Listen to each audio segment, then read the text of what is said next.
Imaginez un instant que les actes miraculeux de Jésus-Christ n'étaient pas de simples anomalies surnaturelles défiant les lois de la nature, mais plutôt l'application précise et maîtrisée d'une loi sacrée qui régit l'univers. Demandez-vous, et si la méthode qu'il utilisait pour guérir les malades, rendre la vue aux aveugles et même ressusciter les morts, n'avait pas été perdue à jamais, mais sommeillait simplement dans l'écho d'une voix divine, attendant d'être redécouverte.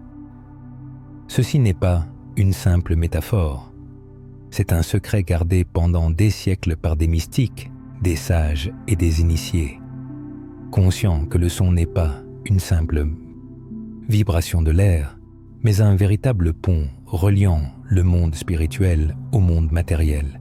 Dans cette exploration, nous nous proposons de lever le voile sur une connaissance dissimulée depuis des siècles, une méthode qui n'est pas l'apanage exclusif du passé, mais qui peut être activée ici et maintenant.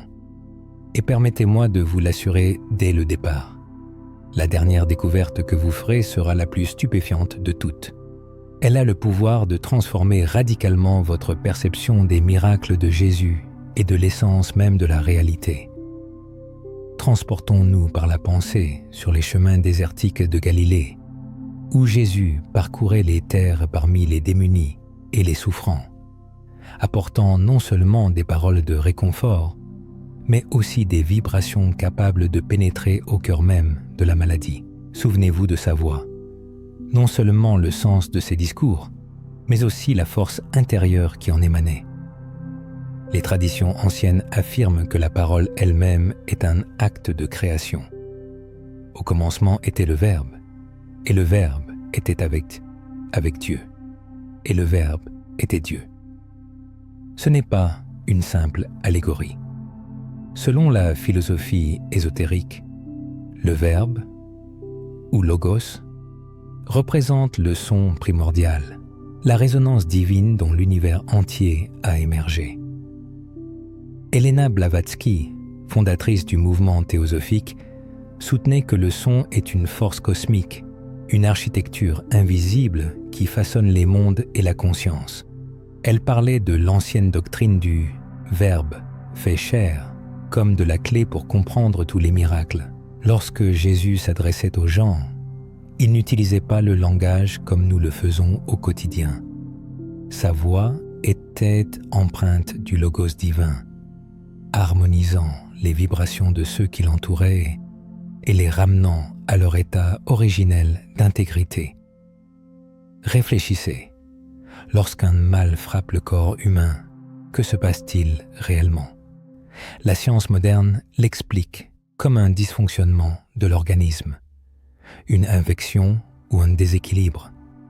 Cependant, les anciens enseignements mystiques affirment que la maladie est le résultat d'une disharmonie, d'une distorsion des fréquences subtiles qui composent l'être humain. Si cela est vrai, alors la guérison n'est pas simplement l'élimination des symptômes, mais la restauration de l'harmonie perdue. Jésus restaurait cette harmonie par le son, l'intention et l'alignement avec la source divine. Blavatsky a beaucoup écrit sur l'accord perdu de la création, une vibration qui résonne au cœur de tout ce qui existe. Elle a enseigné que les mantras, les chants sacrés et les paroles divines ne sont pas de simples rituels symboliques, mais de puissants instruments capables de réaccorder l'âme humaine. En Orient, le mantra « Om » est vénéré comme le son primordial, la syllabe éternelle d'où tout provient. En Occident, le Logos joue ce même rôle. Se pourrait-il qu'en prononçant des paroles de bénédiction,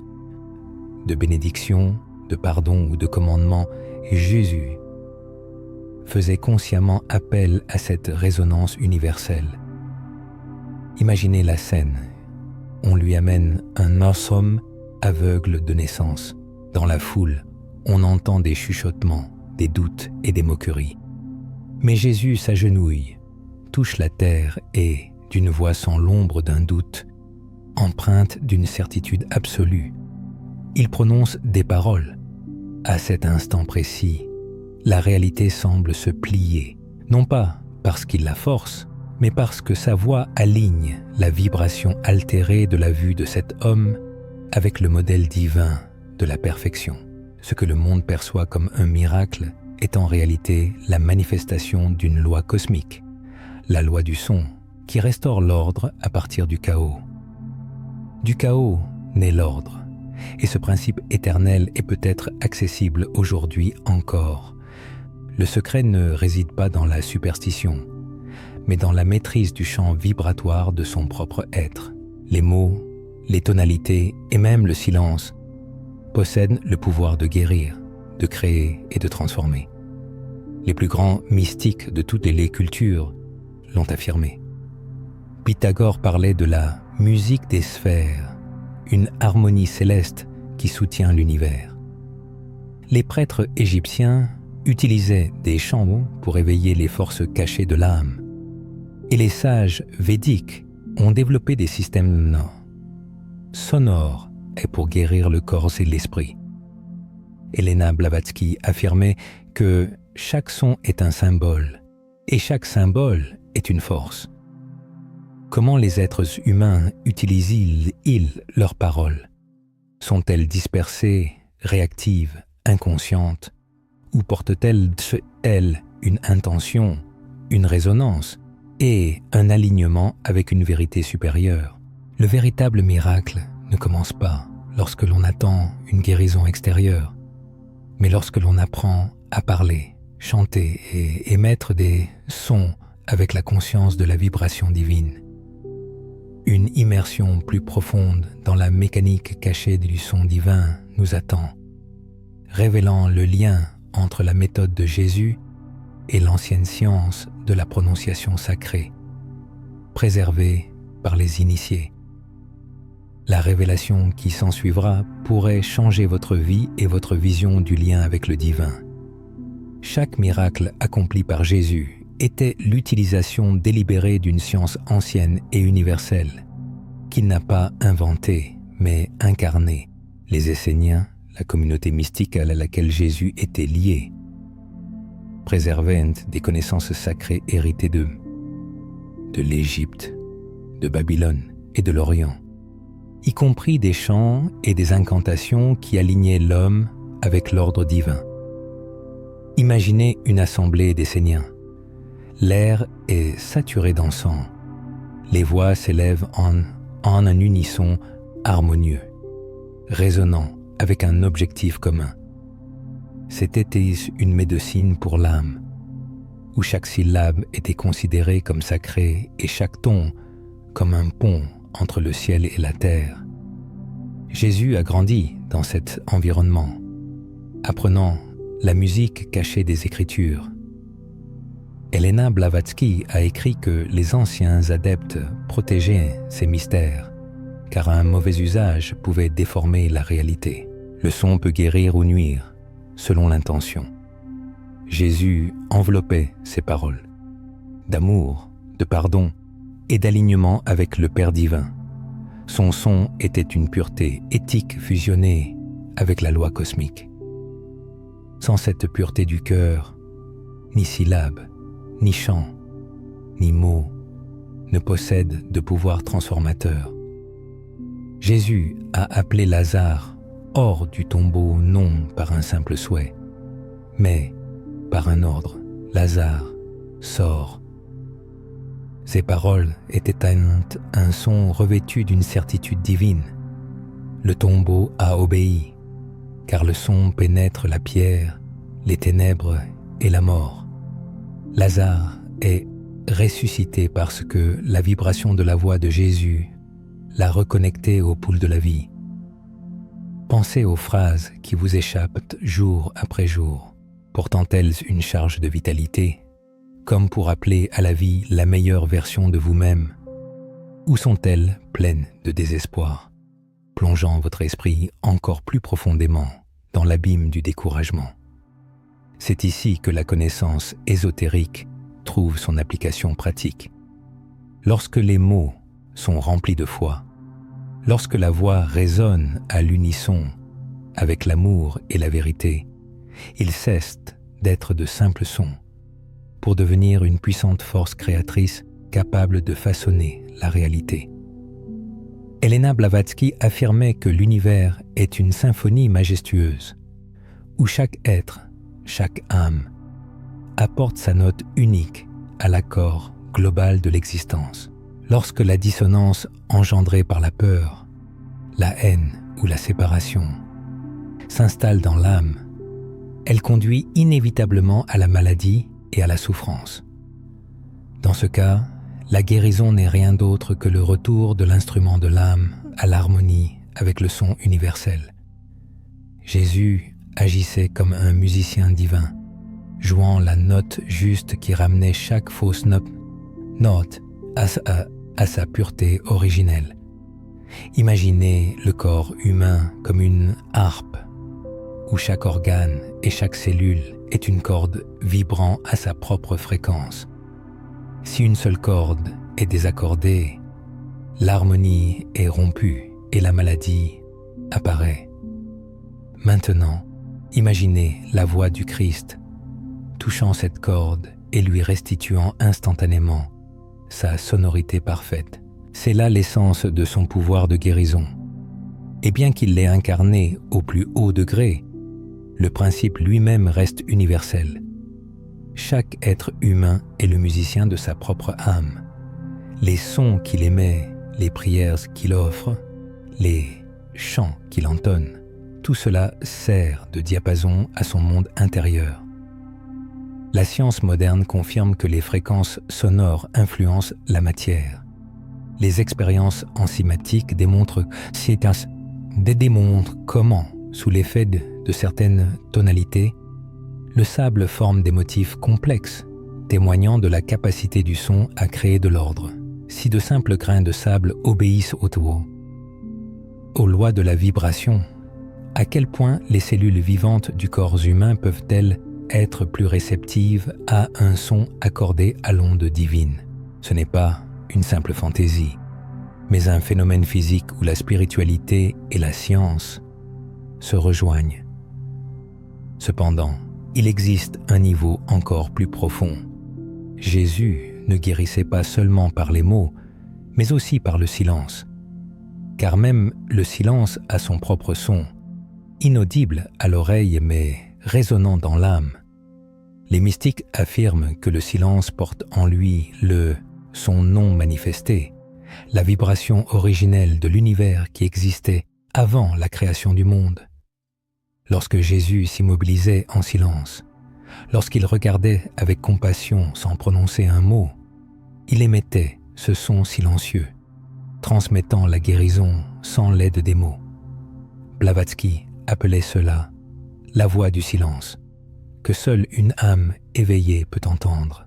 Elle soutenait que la véritable initiation commence lorsque l'on apprend à entendre cette musique intérieure, cette vibration émanant des sphères supérieures de l'être. C'est peut-être pour cela que Jésus se retirait souvent dans les montagnes pour prier. Il ne fuyait pas le monde, mais s'accordait au chant silencieux du cosmos, pour ensuite revenir avec une résonance capable de guérir les multitudes. Vous êtes-vous déjà interrogé sur le pouvoir du son dans votre propre vie?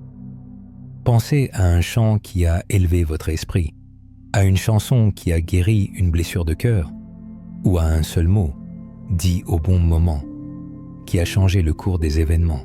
En y réfléchissant, on peut réaliser que la méthode divine de guérison n'est pas restée dans un passé lointain, mais qu'elle est vivante et vibrante aujourd'hui encore, attendant que l'on s'éveille à elle.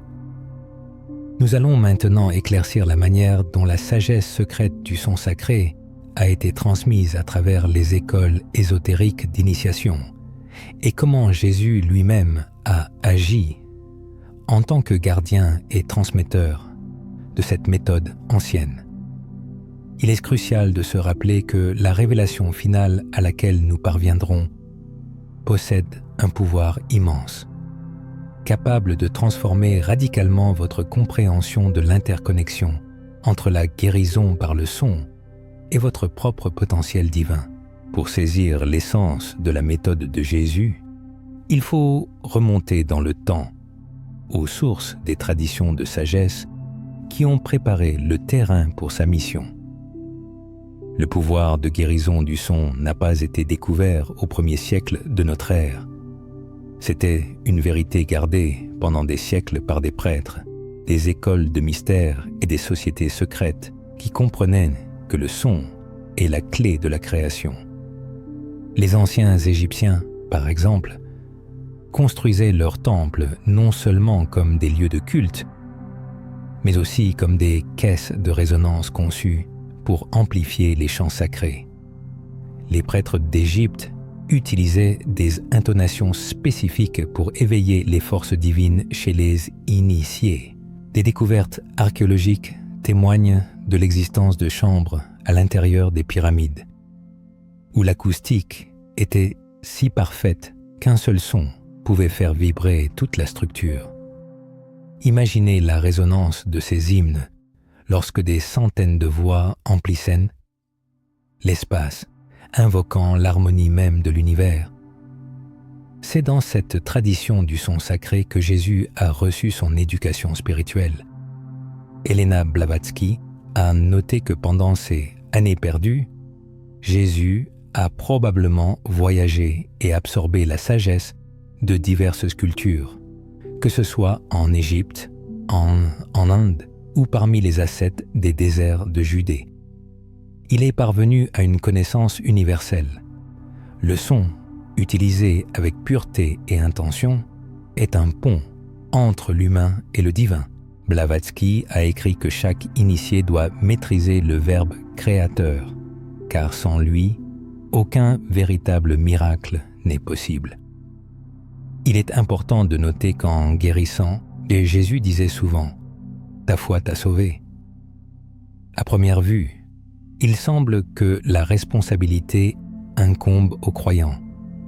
Mais en examinant cela à travers le prisme du son sacré, un sens plus profond se révèle. La foi prépare l'âme à la réceptivité, l'ouvrant à la résonance vibratoire.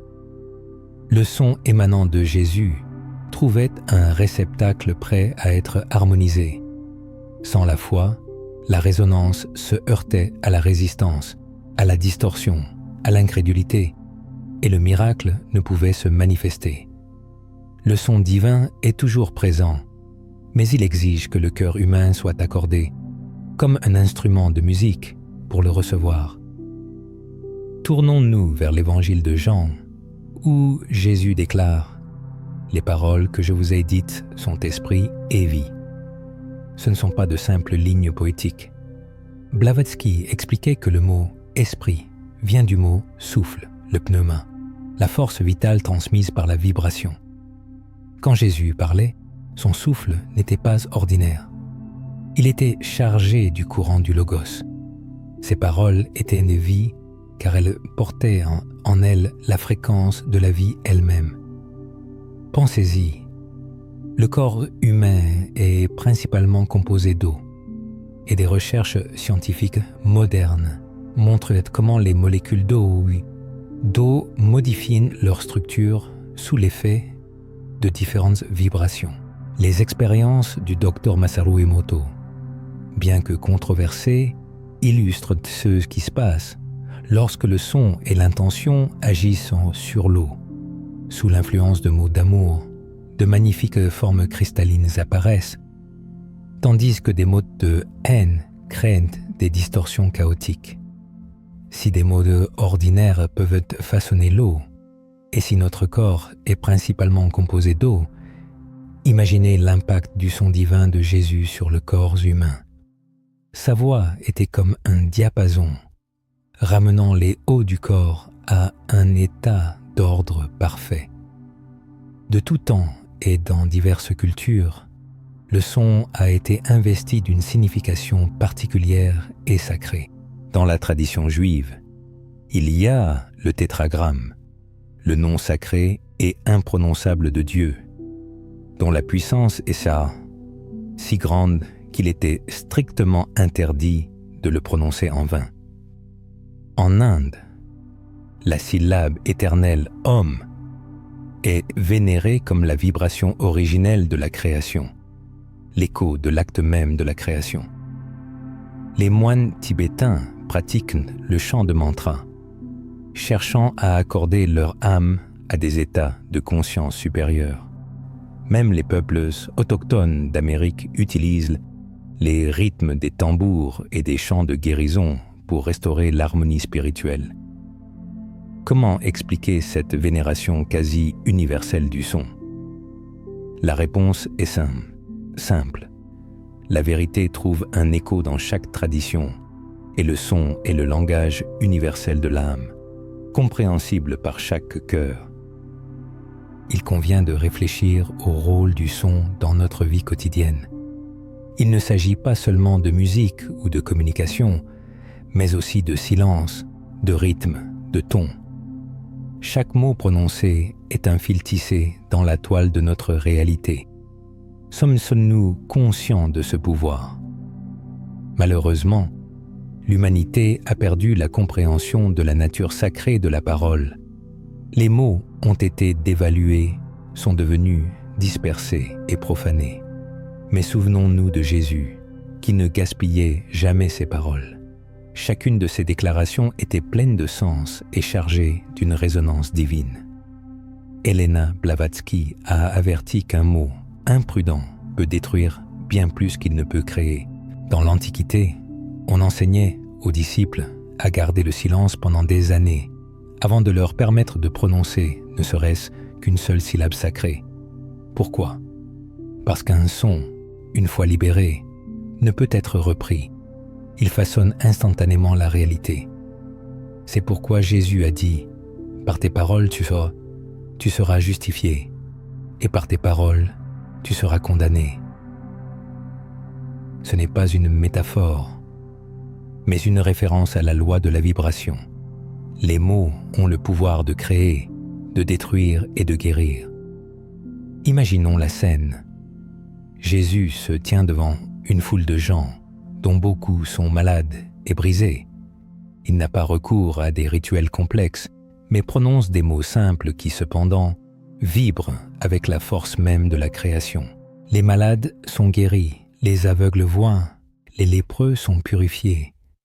Il ne s'agit pas de magie, mais du fait que Jésus a accordé sa voix à l'unisson avec le Logos éternel, et le Logos a transformé la réalité à travers lui.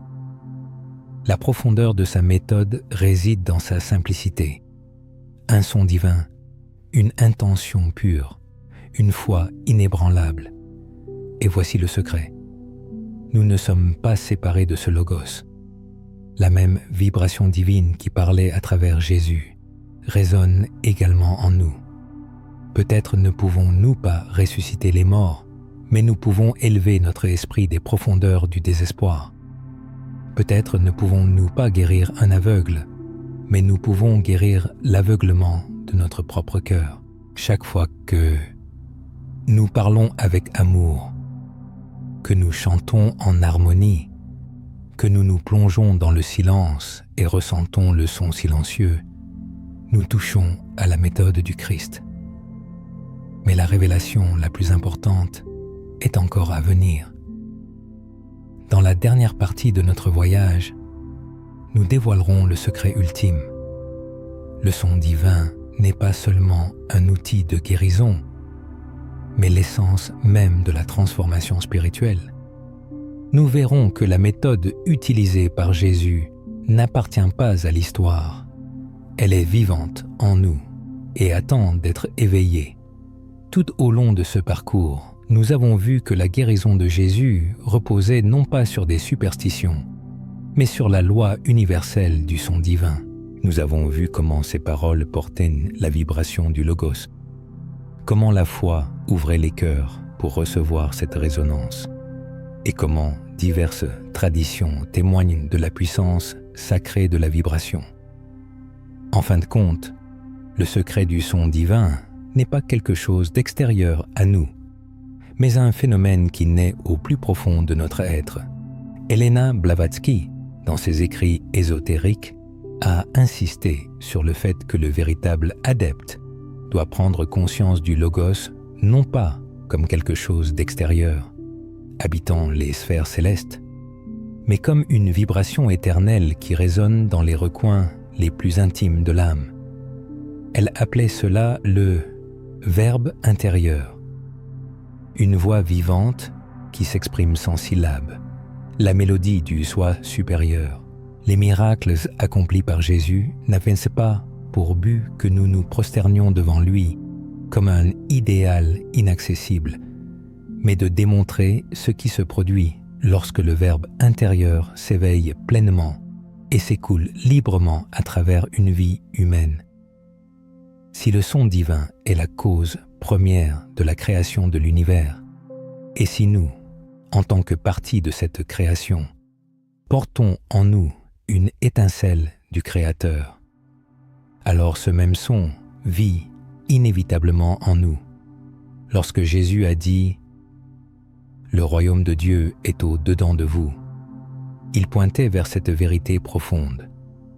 Le royaume n'est pas un lieu géographique, c'est une vibration, une fréquence de conscience qui a le pouvoir de transformer tout ce qu'elle touche.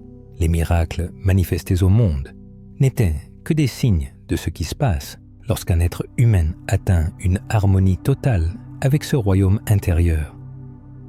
La prise de conscience est la clé finale de la compréhension. Le son divin ne s'apprend pas comme une technique, il se remémore comme une mélodie ancienne, familière à notre âme depuis des temps immémoriaux. Nous l'avons entendu dans des moments de profond silence, lorsque notre cœur a commencé à battre à l'unisson avec quelque chose de plus grand que nous. Nous l'avons ressenti dans des moments de recueillement, en contemplant l'océan infini, en admirant le scintillement des étoiles ou en nous immobilisant en silence devant une beauté inexprimable. Cette reconnaissance frémissante est le Logos intérieur, murmurant à travers notre âme. Cependant, un obstacle se présente. La plupart des gens vivent entourés d'un bruit incessant, tant extérieur qu'intérieur. Leurs esprits sont submergés par un bavardage chaotique. Leurs paroles s'écoulent sans intention consciente et leur instrument intérieur reste désaccordé. C'est pourquoi le silence acquiert une signification sacrée. Dans le silence, nous commençons à discerner la résonance subtile qui imprègne toute chose. Dans le silence, nous redécouvrons la voix du Logos en nous. Et une fois entendue, cette voix commence à façonner nos mots, notre présence et toute notre vie, lui conférant un pouvoir divin. Revenons à l'exemple de Jésus. Avant d'accomplir ses plus grands actes, il se retirait dans un lieu isolé pour prier. Ce n'était pas une manifestation de faiblesse, mais plutôt un acte d'alignement. Il s'accordait à la vibration éternelle, puis revenait dans le monde, portant cette résonance avec lui. Quand il guérissait, quand il parlait, ce n'était pas simplement une voix humaine, mais l'écho du Verbe divin résonnant à travers lui. C'est une invitation adressée à chacun de nous. Devenir un réceptacle à travers lequel le son divin peut guérir, transformer et créer. Pour donner vie à cela, commençons par observer nos paroles. Chaque mot prononcé est une graine. Nos paroles sont-elles porteuses de vie ou de poison? Prononçons-nous des bénédictions ou des malédictions?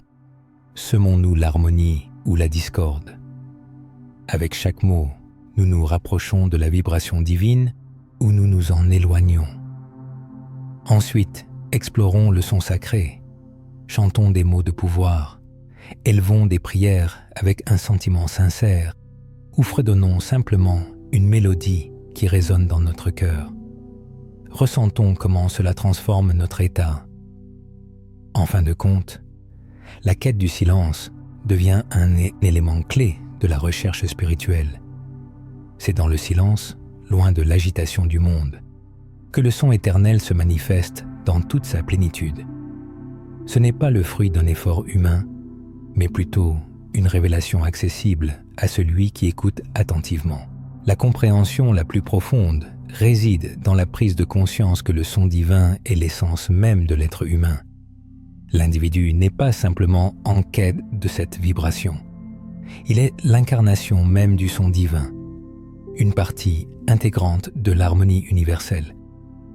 La vibration elle-même devient l'essence de l'âme, une note dans la symphonie éternelle de la création. Lorsque l'on s'accorde à cette vérité, les miracles cessent d'être surnaturels pour devenir la manifestation naturelle de l'harmonie. La guérison ne survient pas par un acte de volonté, mais comme le résultat d'une existence harmonieuse en unité avec le divin. Telle était la méthode de Jésus, une sagesse cachée dans les profondeurs des Écritures sacrées, comme l'affirmait Elena Blavatsky.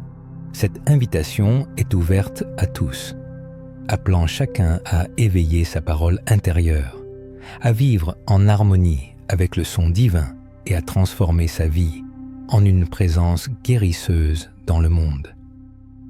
La question se posa alors. L'être humain est-il prêt à écouter d'une nouvelle manière, à parler d'une nouvelle manière, à vivre comme un instrument du Logos? Ce chemin exige une participation active, car chacun fait partie de la révélation qui se déploie. Le son divin ne doit pas rester captif. Il est destiné à résonner, à répondre et à se propager. Il est essentiel de se rappeler que les miracles de Jésus ne visaient pas à démontrer ses capacités exceptionnelles, mais à révéler le potentiel accessible à quiconque est pleinement en harmonie avec le son divin. Le plus grand miracle ne réside pas dans les manifestations extérieures, mais dans la transformation de l'âme, dans l'atteinte de l'harmonie avec la parole éternelle. C'est une vérité évidente, mais souvent négligée, une sagesse préservée par les anciens, la clé capable de guérir non seulement le corps, mais aussi l'esprit, et de transformer le monde